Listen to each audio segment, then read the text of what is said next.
जय श्री हरि विष्णु। आज मैं आपको भगवान विष्णु के नरसिंह अवतार की कथा सुनाऊंगी। हिरण्याक्ष के वध से उसका भाई हिरण्यकश्यप बहुत दुखी हुआ।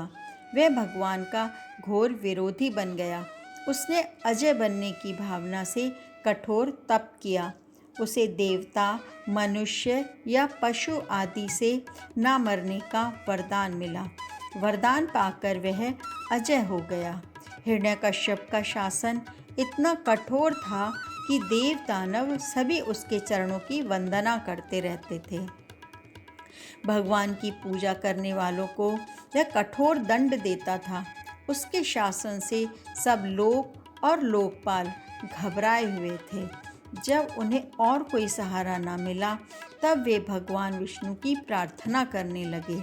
देवताओं की स्तुति से प्रसन्न होकर नारायण ने हिरण्यकश्यप के वध का आश्वासन दिया।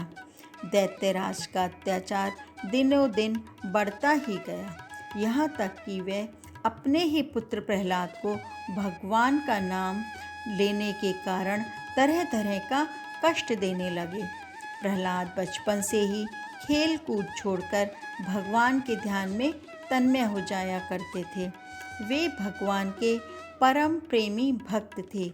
वे समय समय पर असुर बालकों को धर्म का उपदेश देते रहते थे।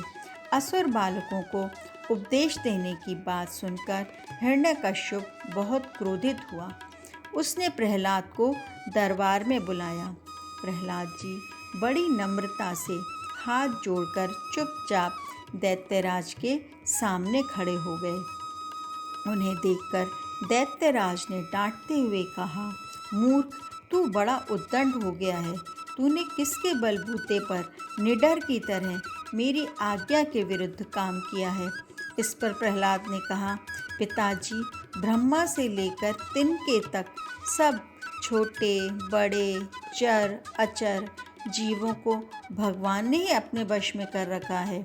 वही परमेश्वर ही अपनी शक्तियों के द्वारा इस विश्व की रचना, रक्षा और संहार करते हैं। आप अपना ये असुर भाव छोड़ दीजिए। अपने मन को सबके प्रति उदार बनाइए।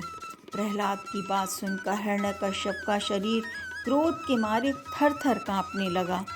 उसने प्रहलाद से कहा, रे मंदबुद्धि, तेरे बहकने की अब हद हो गई है। यदि तेरा भगवान हर जगह है तो बता, इस खंबे में क्यों नहीं दिखता। ये कहकर क्रोध से तमतमाया हुआ वह स्वयं तलवार लेकर सिंहासन से कूद पड़ा। उसने बड़े जोर से उस खंबे को एक घूंसा मारा। उसी समय उस खंबे के भीतर से नरसिंह भगवान प्रकट हुए। उनका आधा शरीर सिंह का और आधा मनुष्य के रूप में था।